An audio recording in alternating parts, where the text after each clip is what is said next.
श्री बांसुरी स्वराज।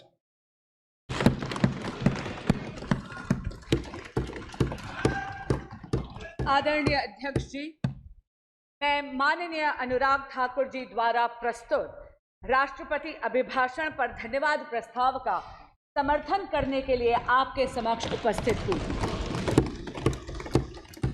अध्यक्ष जी, मैं आपका और अपनी पार्टी का धन्यवाद करती हूँ कि इतने महत्वपूर्ण मुद्दे पर मुझे अपना मत रखने का अवसर मिला है।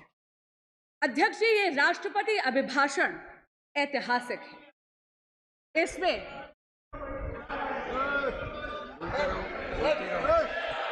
ये अभिभाषण ऐतिहासिक है और ये ऐतिहासिक इसलिए है अध्यक्ष जी क्योंकि इसमें एक दशक के मोदी सरकार की अद्वितीय कार्यों का चित्रण ही नहीं बल्कि आने वाले स्वर्णिम काल यानी विकसित भारत के संकल्प का उद्घोष भी। मोदी जी की जन कल्याणकारी योजनाओं का असर और उनके विकसित भारत के विजन के जो जनता का अगाध विश्वास था, उसी के कारण से अध्यक्ष जी एनडीए को तीसरी बार जनता ने पूर्ण बहुमत का जनादेश दिया। महामहिम राष्ट्रपति जी ने अपने अभिभाषण के पैराग्राफ 3 में जो कहा है, आपके माध्यम से समक्ष के पूरे सदन के समक्ष पुनः दोहराना चाहूंगी। 2024 का चुनाव नीति, नियत, निष्ठा और निर्णयों पर विश्वास का चुनाव रहा है। मजबूत और निर्णायक सरकार में विश्वास, सुशासन, स्थिरता और निरंतरता में विश्वास, ईमानदारी और कड़ी मेहनत में विश्वास, सुरक्षा और समृद्धि में विश्वास, सरकार की गारंटी और डिलीवरी पर विश्वास, विकसित भारत के संकल्प में विश्वास। मेरी सरकार ने 10 वर्षों में सेवा और सुशासन का जो मिशन चलाया है, ये उस पर मोहर है। अध्यक्ष जी, एक दशक में ये पहली बार ऐसी सरकार भारत में आई है जिसकी कथनी और करनी में अंतर नहीं है। जो कहा वो किया। धारा 370 हटाई, जो कहा वो किया। भव्य राम मंदिर का निर्माण किया, जो कहा वो किया।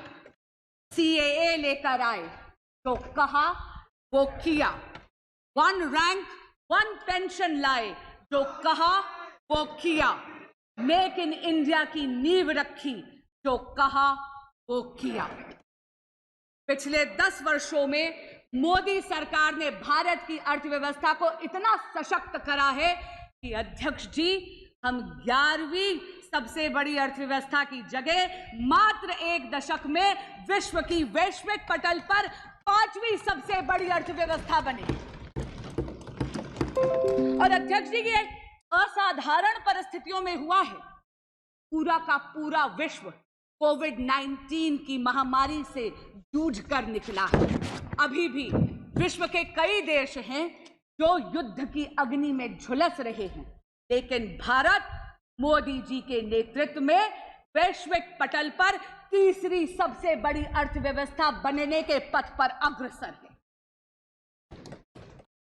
हमारे माननीय प्रधानमंत्री नरेंद्र मोदी जी ने 2047 तक भारत को एक विकसित राष्ट्र बनाने का एक संकल्प लिया है।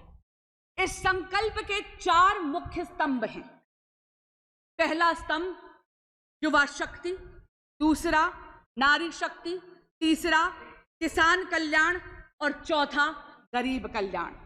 अध्यक्ष जी, यदि आप युवा शक्ति की बात करते हैं तो किसी भी प्रकार का अवसर यदि आप भारत की युवा शक्ति के समक्ष प्रस्तुत करते हैं तो उस अवसर का लाभ लेने के लिए युवा शक्ति चूकती नहीं है।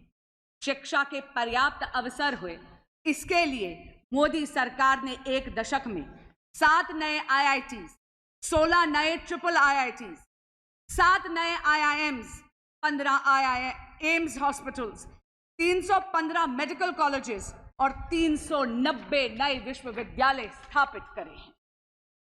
स्टैंड अप इंडिया और स्टार्टअप इंडिया की अगर हम बात करें तो इन दो योजनाओं के कारण अध्यक्ष जी, देश का युवा जॉब सीकर की जगह जॉब क्रिएटर बना है।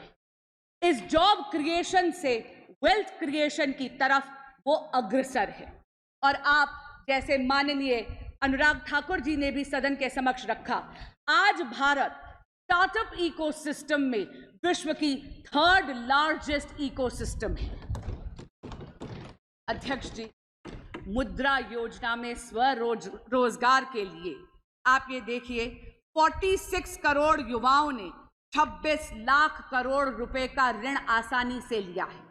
आज देश में 1,81,000 स्टार्टअप कंपनियां हैं, जिसमें से 100 से अधिक यूनिकॉर्न्स हैं। पिछले 10 वर्षों में Bharat ease of doing business के इंडेक्स पे 142nd पोजीशन से 63rd पोजीशन पे पहुंचा है। और पिछले 24 वर्षों में यानी 2000 से 2024 में ही भारत में कुल $990.97 बिलियन का FDI आया है, जिसमें से अध्यक्ष जी 67% यानी $667.4110 बिलियन मात्र पिछले 1 दशक में एनडीए की सरकार में आया है। Today, Bharat has become a leader in the world of manufacturing. चाहे इलेक्ट्रॉनिक्स हो, चाहे ऑटोमोबाइल हो, चाहे रक्षा उपकरण हो, भारत एक अग्रणी निर्माता के रूप में वैश्विक पटल पर उभर रहा है। और इस नई दुनिया में microchips are the new oil.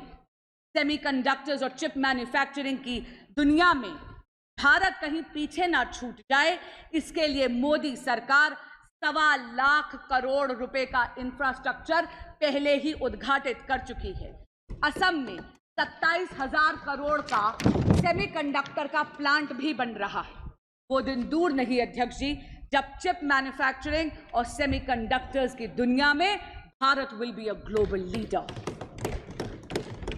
प्रधानमंत्री नरेंद्र मोदी जी के नेतृत्व में भारत में बहुत ही ट्रांसफॉर्मेटिव प्रोग्राम्स आए हैं, जैसे डिजिटल इंडिया, जैसे मेक इन इंडिया, जैसे स्टार्टअप इंडिया।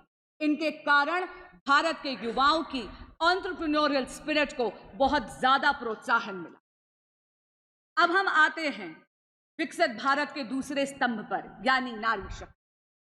अध्यक्ष जी, हम सब ने सुना है कि चूल्हे की रोटी का स्वाद बड़ा गजब है, लेकिन उस चूल्हे की रोटी के स्वाद के चक्कर में मेरे देश की मातृशक्ति के फेफड़े झुलस जाते हैं। पहले जाती है, लकड़ी काटती है या लकड़ी बींदती है, कटरी सर पर लेकर आती है, 20 से 25 मिनट लगते हैं चूल्हा सुलगाने में। लेकिन नरेंद्र मोदी जी ने 10 करोड़ से ज्यादा उज्ज्वला गैस कनेक्शन देके मातृशक्ति को धुएं की जिंदगी से निजात दी। हमारे देश में बचत की आदत हमारे देश में एक एक को मातृशक्ति ने सिखाई है। आप सबको याद होगा वो नानी जो रामायण के पन्नों में पैसे छुपाती, वो दादी जो चीनी के जार में पैसे छुपाती है। अरे उन चोरी के पैसों से कुल्फी फलूदा खाने की मिठास ही अलग है। लेकिन कितनी अचंभे की बात है अध्यक्ष जी, जिस मातृशक्ति ने देश को बचत सिखाई, उनके पास बैंक अकाउंट ही नहीं थी। नरेंद्र मोदी जी प्रधानमंत्री जन धन योजना के तहत देश की मातृशक्ति को फॉर्मल बैंकिंग सेक्टर का उन्होंने उसे हिस्सा बनाया। अध्यक्ष जी, 50 करोड़ से अधिक बैंक के खाते खुले प्रधानमंत्री जन धन योजना में, जिसमें से 56% महिलाओं के खाते थे। हमारे यशस्वी प्रधानमंत्री नरेंद्र मोदी जी ने यह भी सुनिश्चित करा कि महिलाओं के स्वरोजगार के लिए उनके पास आर्थिक सपोर्ट यानी फाइनेंशियल सपोर्ट की उपलब्धता हो।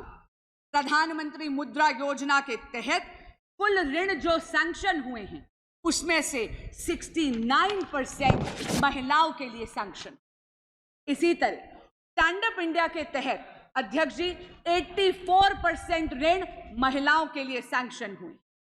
एनडीए सरकार ने 1 करोड़ लखपति दीदी का जो टारगेट रखा था सेल्फ हेल्प ग्रुप मूवमेंट के माध्यम से, वो तो पहले ही लक्ष्य प्राप्ति हो गई है। इसलिए मोदी सरकार ने अब ये लक्ष्य बढ़ाकर 3 करोड़ महिलाओं को लखपति दीदी बनाने का रखा।